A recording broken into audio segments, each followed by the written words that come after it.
My name is Ava Williams. I am 26 years old. And the day my father said vacate, the room was the day something inside me finally went silent. Not broken, not shattered. Just silent. It was a Sunday evening. The kind where the house smells like roasted chicken and forced smiles.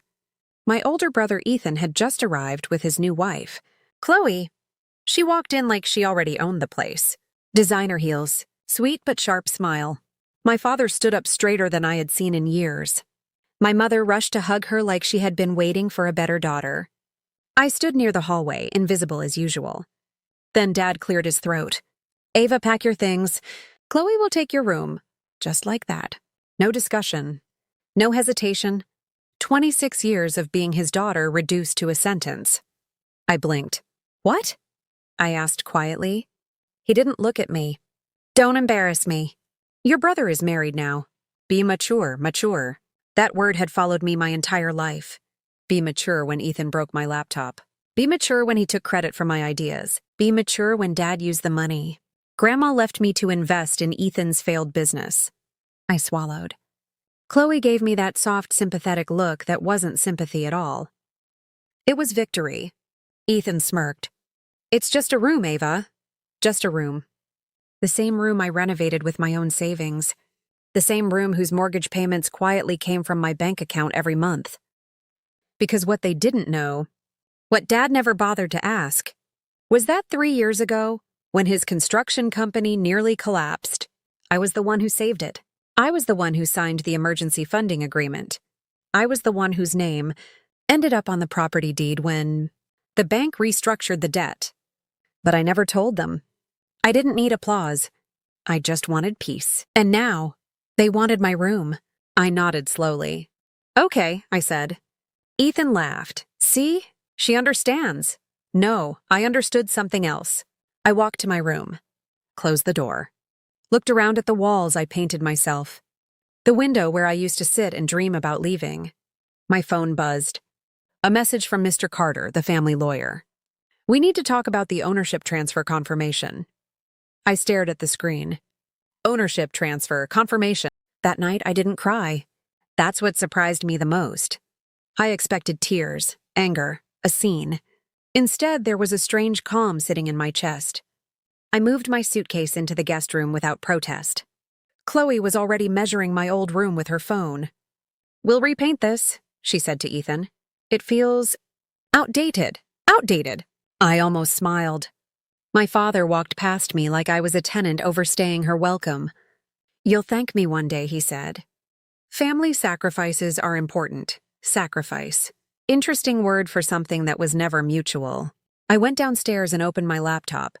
Logged into my banking app. Every mortgage payment for the past 36 months. My name, my account, my responsibility. When Dad's company was drowning in debt, the bank refused to restructure, unless someone with clean credit signed as primary guarantor. Ethan couldn't, Dad wouldn't, so I did, quietly.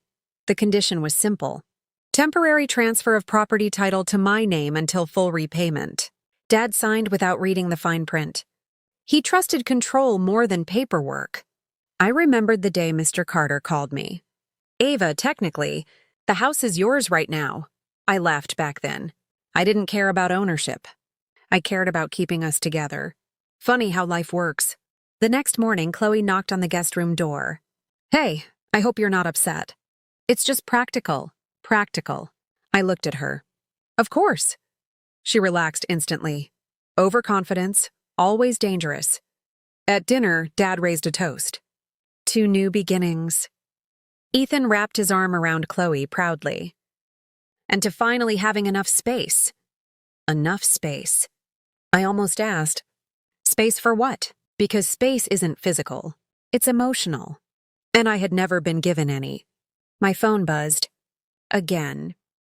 Mr. Carter confirming his visit. Tomorrow, 6 p.m. I glanced at Dad. He was laughing loudly at something Ethan said. He looked happy. Secure. Certain. I wondered if certainty ever warns you before it disappears. That night, I stood outside my old bedroom door. I could hear Chloe rearranging furniture. I whispered softly to myself, It's just a room. Then I corrected it. No, it was never about the room. It was about respect. And tomorrow, respect would finally have paperwork. The next evening arrived slowly. Too slowly. I wore a simple navy dress. Nothing dramatic. No revenge energy. Just quiet confidence. At exactly 6 p.m., the doorbell rang. Dad frowned. Are we expecting someone? I stood up. Yes. I opened the door to Mr. Carter, briefcase in hand. Professional smile. Good evening. Dad looked confused. What's this about? Mr. Carter stepped inside. I believe we need to review the property ownership documents. Ethan laughed. Why? Dad owns the house. Silence. Thick. Heavy. Mr. Carter. Place the folder on the dining table. Actually, legally speaking, the registered owner of this property is Ms. Ava Williams. Chloe's smile faded first, then Ethan's. Dad stared at me. What kind of joke is this? I didn't raise my voice. No joke. Mr. Carter opened the documents. Signed agreements. Bank confirmations. Transfer records. Dad's signature at the bottom of every page. This was part of the debt restructuring 3 years ago, the lawyer explained. Until the loan was fully repaid, ownership was temporarily transferred. Dad's face turned pale. Temporarily? Mr. Carter nodded slowly. The repayment deadline was last month. It was not met. Ethan slammed his hand on the table. So what? She's family. I looked at him calmly. Exactly. Dad's voice cracked. Ava, you wouldn't what? Claim what was legally mine? Or demand the respect that was never given? Chloe whispered. This is insane. No, insane. Was being asked to leave my own room, Mr. Carter continued. Miss Williams has full legal authority over the property effective immediately. Silence again. But this time, it wasn't peaceful. Dad finally looked at me. Really looked at me. Not as the quiet daughter. Not as the convenient sacrifice. But as the owner. What do you want? He asked. I held his gaze. I want you to understand something. I paused. Let the words settle. It was never just a room. You could feel the shift in the air. Power is strange. When you don't chase it, it often walks to you. Dad sat down heavily. We can fix this, he muttered. Ethan looked furious. Chloe looked scared. And for the first time in years, I wasn't invisible. Fix what? I asked softly. The fact that you asked your daughter to leave her own house? Dad rubbed his temples. I didn't know. Exactly. He didn't know because he never asked. Ethan stepped forward. Are you seriously going to throw us out? There it was, the fear.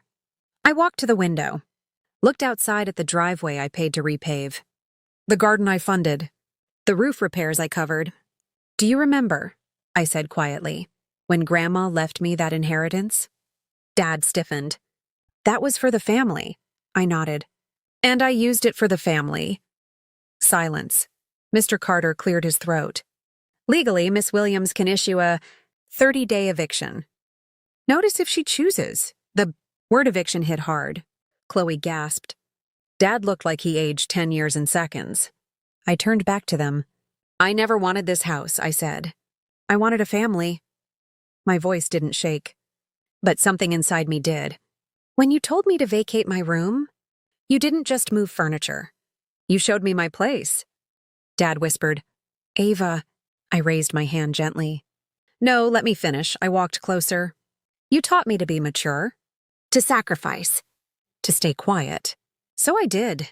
I took a breath. Now it's your turn to understand consequences. Ethan clenched his fists. This is cruel. I almost laughed. Cruel was being dismissed your whole life. Cruel was being convenient until you weren't needed. I looked at Mr. Carter. Prepare the notice. Chloe started crying. Dad, that please changed everything. Not because it fixed the past, but because it was the first time I heard humility in my father's voice. He walked toward me slowly. I was wrong. Simple words. Heavy weight. Ethan looked stunned. He had never seen Dad apologize. Neither had I. I didn't see you, Dad admitted. I saw responsibility. I saw convenience. I didn't see you. My chest tightened. For years, I wanted those words. And now, here they were. Too late? Maybe, maybe not.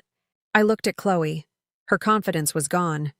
Ethan's anger had softened into confusion. Mr. Carter quietly closed his. Older, waiting, I inhaled slowly. I'm not throwing anyone out, I said. Relief flooded the room instantly. But I wasn't finished. However, things will change. I looked directly at Dad.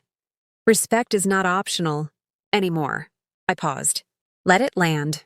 This house stays in my name until every cent is repaid. And no one tells me to vacate anything ever again. Silence.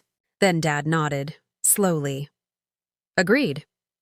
Ethan looked like he wanted to argue. But he didn't. Chloe avoided my eyes. That night I walked back into my room. My room, not because I owned it, but because I reclaimed it. I sat on the edge of the bed and allowed myself one quiet tear. Not of sadness, not of revenge, but of release. I am Ava Williams. I am 26 years old.